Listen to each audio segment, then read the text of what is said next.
परम पूज्य गुरुदेव, परम वंदनीय माता जी सूक्ष्म रूप से विद्यमान है। दोस्तों, वंदन नमन करता हूँ। दोस्तों, आद्य शक्ति माँ गायत्री,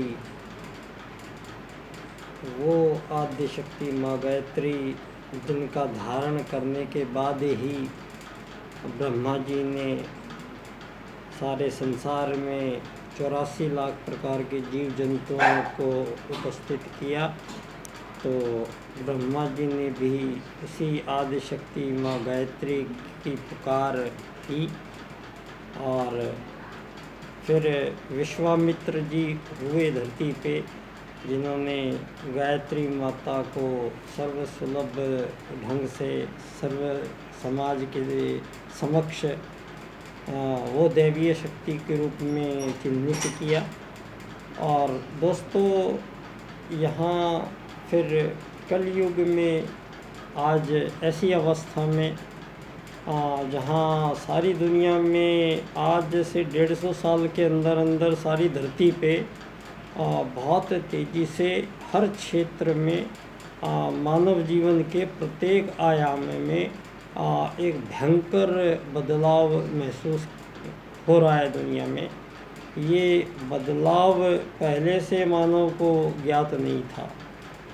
तो ऐसे में फिर उन ब्रह्म ऋषि दूसरे विश्वामित्र और वही उस परमात्मा की वाणी कि जब भी धरती पे धर्म की हानि होगी, अधर्म बढ़ेगा, तो वो परमात्मा यहाँ नर तन में आएंगे हम सब लोगों के बीच में और धर्म की स्थापना करेंगे। वस्तुतः ईश्वर का यहाँ लक्ष्य एक सबको साफ हो जाना चाहिए दुनिया में प्रत्येक मानव को, कि मानव जो है वो ईश्वर जो है, ईश्वर का मुख्य काम जो है इस पूरी कायनात के साथ साथ धरती पे, वो है धर्म की स्थापना रखना।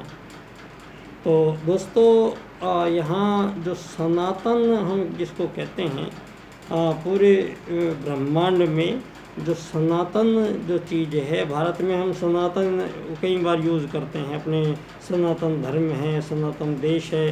तो सनातन का क्या मतलब है दोस्तों? सनातन का मतलब है कि जिसका कभी कोई आरंभ काल नहीं है। मतलब जब से आप कोई चीज़ की कल्पना भी करो कि कोई आरंभ हुआ, प्रारंभ हुआ, तो वो कल्पना से भी परे है कि आप कल्पना भी नहीं कर सकते, उससे भी पहले विद्यमान है।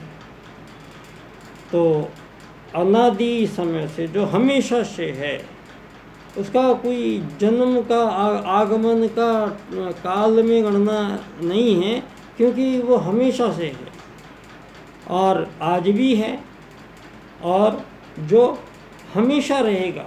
यहाँ धरती पे बहुत तरह के जीव जंतु आपने देखे होंगे। आपके देखते ही देखते, हमारे देखते देखते इनमें पिछले 50 सालों में मानव जाति का जितना जितना ये ढोल विकास का होता गया है, मानव जीवन जितना ज़्यादा अपने में भौतिक संसार में नित नई चीज़ें ईजाद करता चला गया है। ये सारी चीज़ें जितनी भी मानव ने बनाई हैं, ये इसी चीज़ पे फोकस रहा है कि मानव के शरीर को आराम दिया जाए।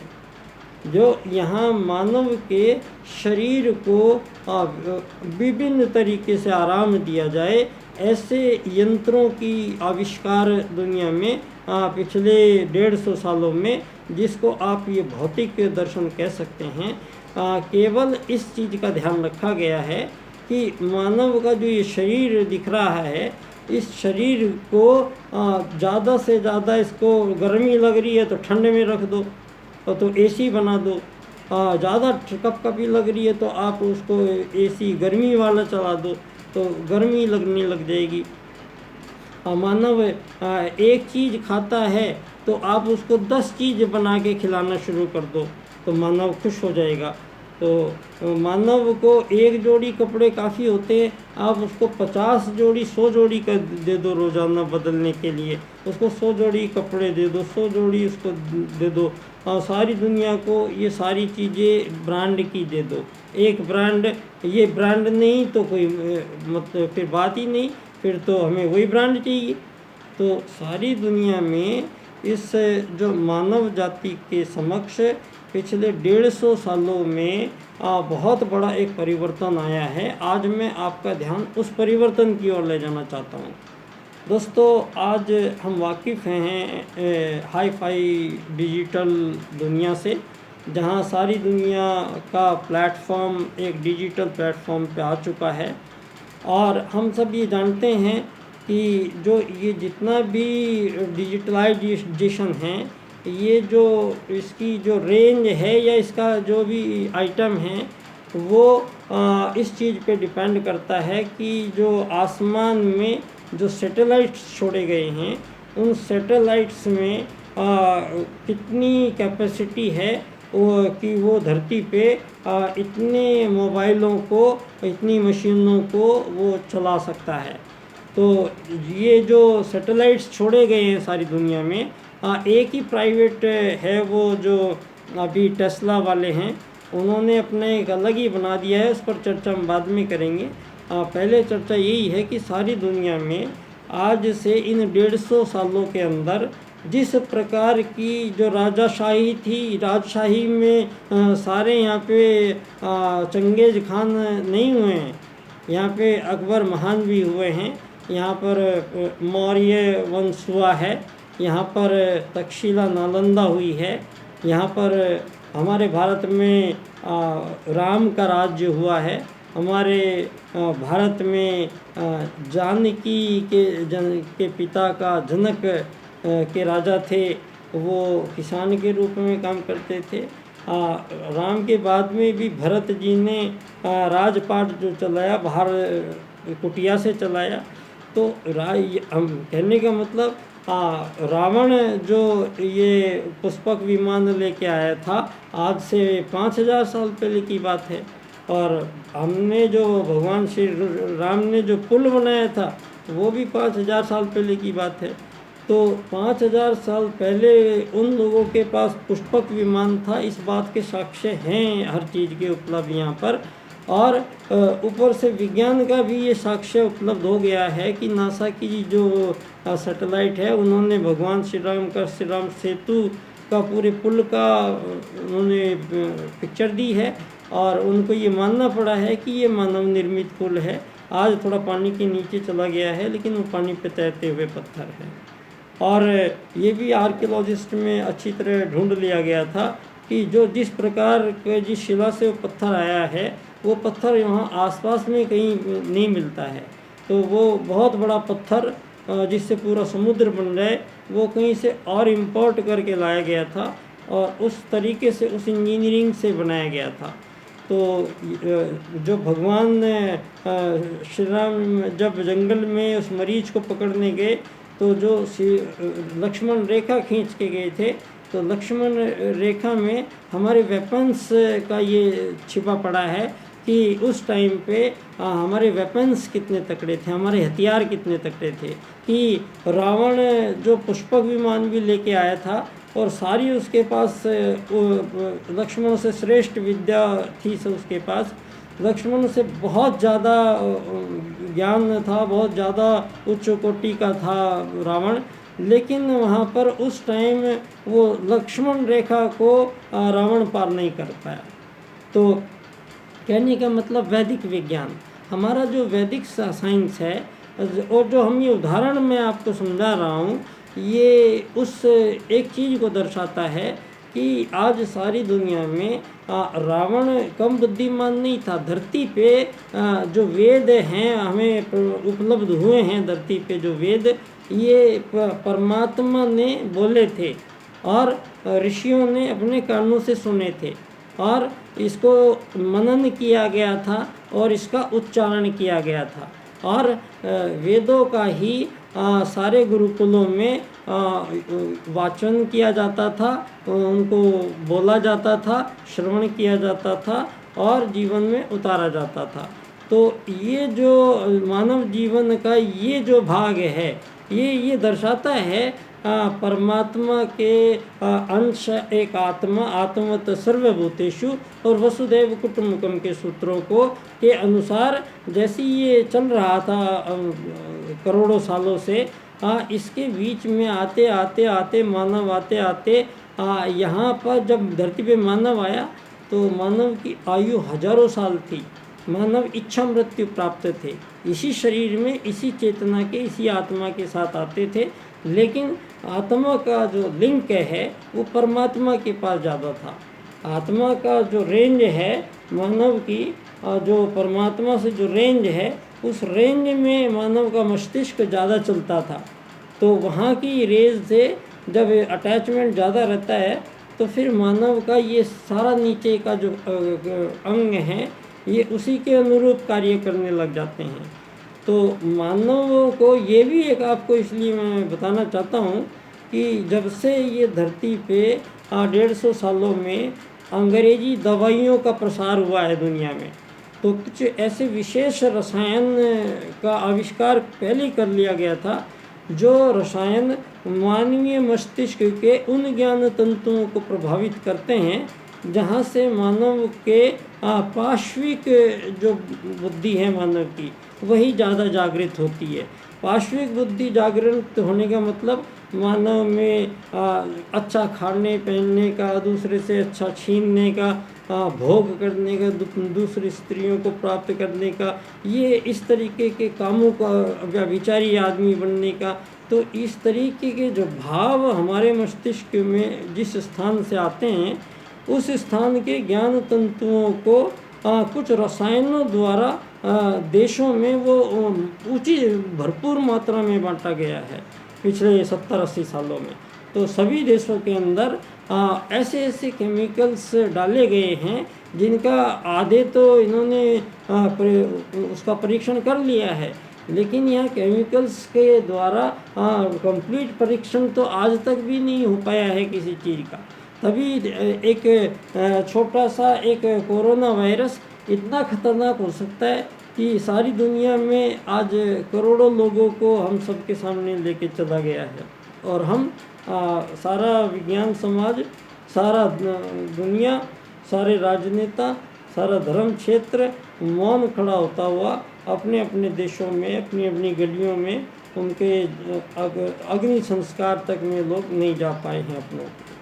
तो ऐसी ऐसी दुनिया जो जल्दबाजी में ये जो लाई जा रही है दुनिया के सामने, जो प्रस्तुत किया जा रहा है अब बहुत तेज़ी से, तो 150 साल में मुख्य मैं आपको पिछले 50 साल की बात बताता हूँ। जब मैं 50 साल पहले गांव में था तो उस समय भी राजनीति चल रही थी। उसके बिल्ले होते थे, जब बोलते थे, नेताजी टोपी में धोती में रहते थे, सड़क पे पैदल चल के आया करते थे। कोई जीप वीप होती थी, मुश्किल से जीप हमने देखी नहीं थी, गाड़ी हमने देखी नहीं थी। उस टाइम कोई भी वाहन नहीं था, कोई घड़ी नहीं थी, साइकिल नहीं थी, रेडियो नहीं थी। रेडियो के लिए लाइसेंस लेना पड़ता था, साइकिल के लिए लाइसेंस लेना पड़ता था, इन चीज़ों के लिए लाइसेंस लेना पड़ता था, लंबा लंबा लाइसेंस। कोई गांव में पहली बार रेडियो आया तो वो देखा, वो सुना, तो लोगों ने कहा यार ये तो बहुत ज़बरदस्त है, आदमी दिखते नहीं है, बोल रहे हैं, तो हमें भी लगा। तो इसका मतलब ये पिछले 50-60 साल पहले जब हम उस ज़माने में रहते थे तो हम गांव में रहते थे। तो गांव में लगभग 2-2.5 हज़ार लोग रहते थे। हमारे गांव में एक सरपंच भी रहता था, एक पंचायत रहती थी, पंचायत का काम होता था। तो हर एक दिन पंचायत लगती थी, तो हर एक दिन गांव में बाज़ार लगता था। तो ऐसे गांव में रोज़ कोई मनोरंजन वाला आ जाता था, कभी कोई गांव में लोहार आ जाते थे नए नए सामान लेके। तो हर गांव में रोज़ाना कुछ ना कुछ 2.5 हज़ार लोगों के बीच में रोज़ नई परिस्थितियां बनती थी, और उनके बीच में ये जो सामाजिकता के बीच में आर्थिक जो क्षेत्र था उसका पता ही नहीं चलता था किसी को। क्यों? क्योंकि हमारा जैसे कृषक समाज है, तो हम किसान आदमी थे, हम बहुत सारा अन्न उगाते हैं, तो हमारे ढेर लग जाते थे, 3-4 बड़े बड़े ढेर लग जाते थे अनाज के। तो हमें पता नहीं था, बच्चे थे हम। तो देखा हमारे वहाँ पे जिस दिन अनाज खेत में ढेर लगा दिए, तो वहाँ पे मैंने देखा कि वो नाई आ गया है, वो लोहार आ गया है, वो कुम्हार आ गया है, वो सुनार आ गया है, वो मास्टर जी आ गए हैं स्कूल वाले, वो कपड़े देने वाला आ गया है, वो टांगे वाला सवारी वाला आ गया है, वो कपड़े सिलने वाला आ गया है, वो सारे के सारे लोग साफ़ सफाई करने वाला आ गया है। तो सब बोरे लेके आए थे अपने अपने। तो उनके साल भर के हिसाब से सबके कुछ वो बांध रखा था, कितना होता था उनका, उन सब संतुष्ट थे, किसी प्रकार का कोई वो नहीं था। बिना बोले ही वो लोग अपने अपने आप वो तोल लेते थे कितना था उनका, और अपने अपने आप वो लेके बांध के चले जाते थे, कोई तुलवाता भी नहीं था। और वो साल भर तक वो चले गए लोग, और अपना पूरा काम उन्होंने बिना पैसे के, बिना धन के, सारे मानव जीवन में सभी के काम बिना धन के चलते थे। तो वो लोग जैसे हमारे ज़रूरत पड़ती थी खेतों में किसी भी चीज़ की, लोहार की ज़रूरत पड़ी है, तो लोहार हमें साल भर तक हमें हमारे घर पे लोहे की चीज़ों को ठीक करने आता था। तो हमारे कोई कपड़े सिलते थे, तो कपड़े वो दर्जी सिलता था, तो साल भर में अनाज ले लेता था। तो कहने का मतलब गांव में मानव से जितने भी हमारी संबंधी ज़रूरतें थी, तो बिना किसी आदमी की जेब में एक पैसा हुए सारे गांव का सारा काम जो चल रहा था, ये था भारत की आर्थिक स्थिति थी ये मानव की। ये जो आर्थिक स्थिति डिपेंड किस पे थी? पारिवारिकता पे। तो मतलब जीने का आधार क्या था? धन हो या नहीं हो, कि ये ज़रूरत नहीं है। आदमी के पास इज्जत होनी चाहिए, मान मर्यादा होनी चाहिए, आदमी के पास वैल्यूज़ होनी चाहिए, मॉरल्स होने चाहिए। तो मानव का कंपटीशन मानव से किस स्तर पे था? मानव का कंपटीशन आपके मॉरल अच्छे हैं या हमारे मॉरल अच्छे हैं। आपकी संस्कृति में हम गाय को माता मानते हैं, पृथ्वी को माता मानते हैं, हम हर माता को, हर नारी को माता मानते हैं। आप लोगों ने तो लेकिन ये सारी दुनिया में एक दूसरी संस्कृति का, भोगवादी संस्कृति का प्रसार कर दिया है। इन 150 सालों में ही छोड़िए, मैं तो पिछले 50 सालों की बात कर रहा हूँ।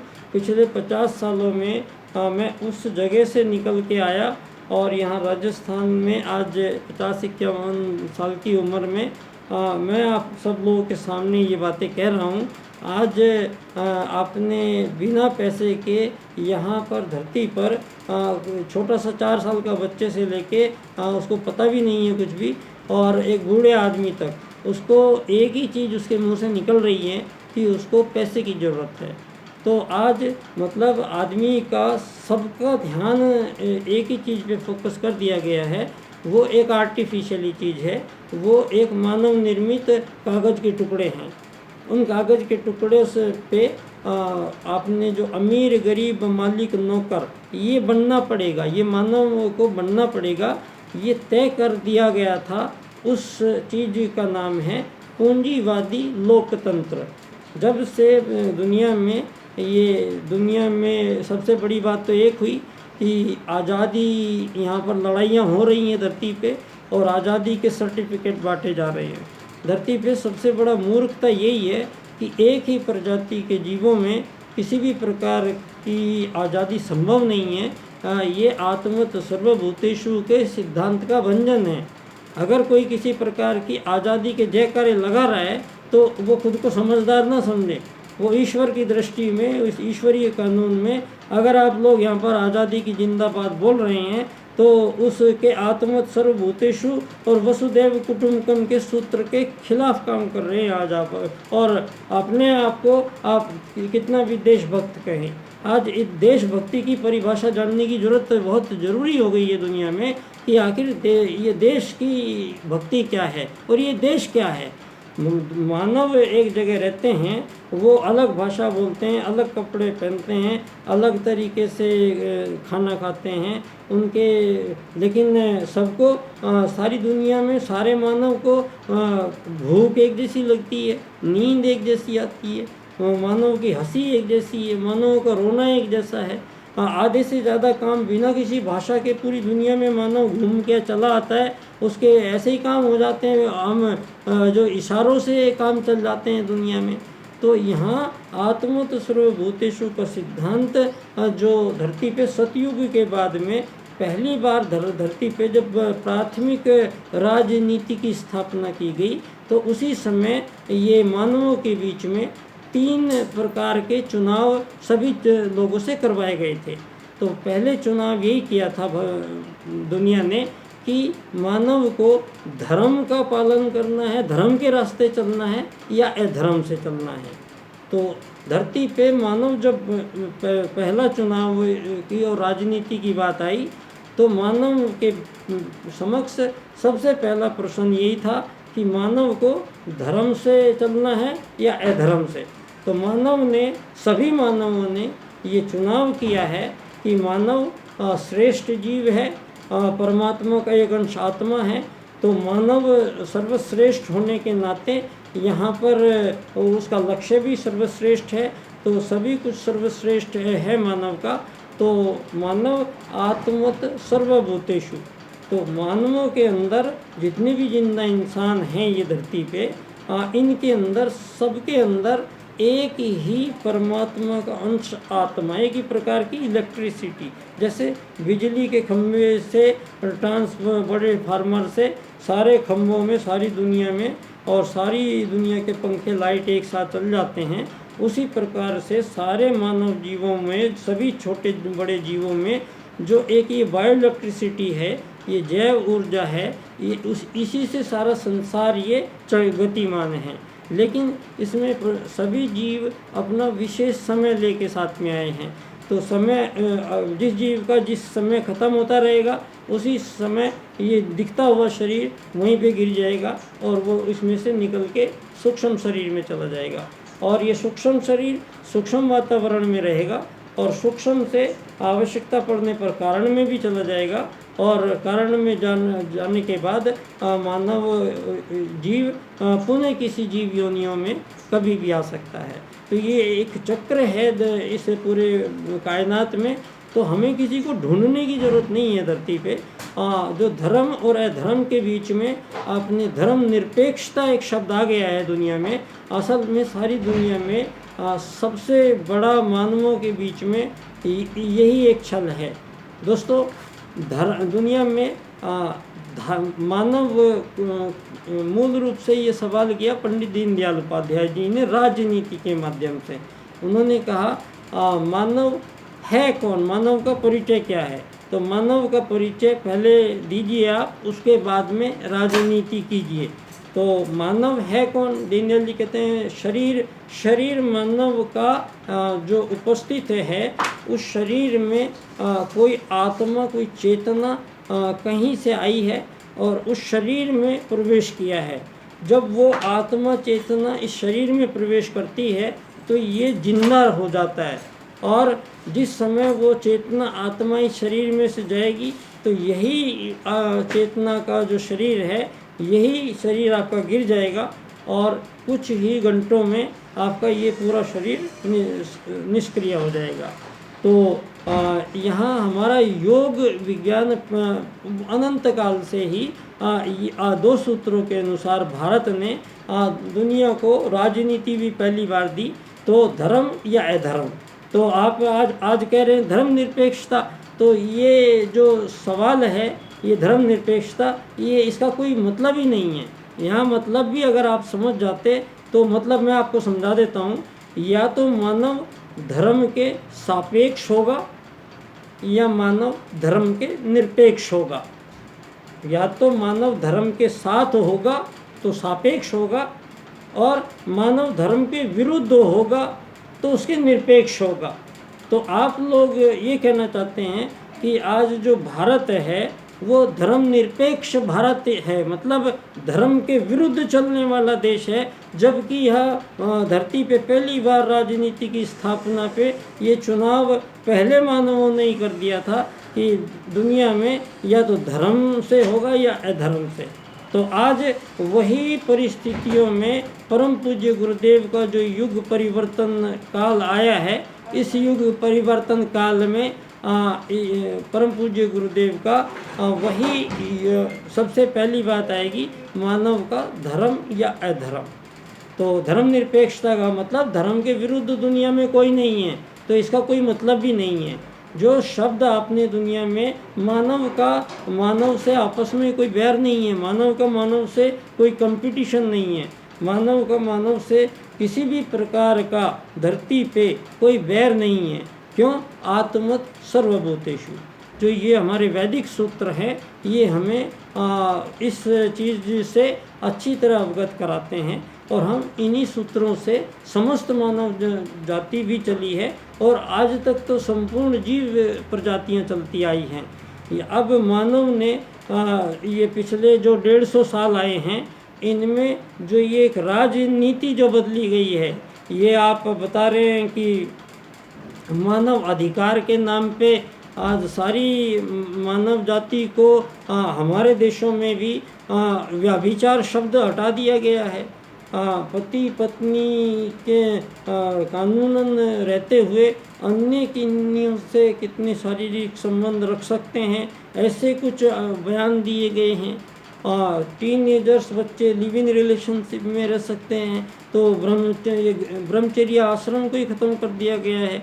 गृहस्थ आश्रम के मूलभूत जो वफादारी शब्द होता है, वो दोनों पति पत्नी के बीच से ख़त्म हो चुका है। तो आगे हमारे जो परिवार, किस आधार पे कोई परिवार बसेगा और किस आधार पे वो बच्चे आएंगे और उन बच्चों का लालन पालन का आधार क्या रहेगा, ये सारा ताना बाना सारे विश्व के साथ साथ भारत में भी आज अंतिम पायदान पर टूट रहा है।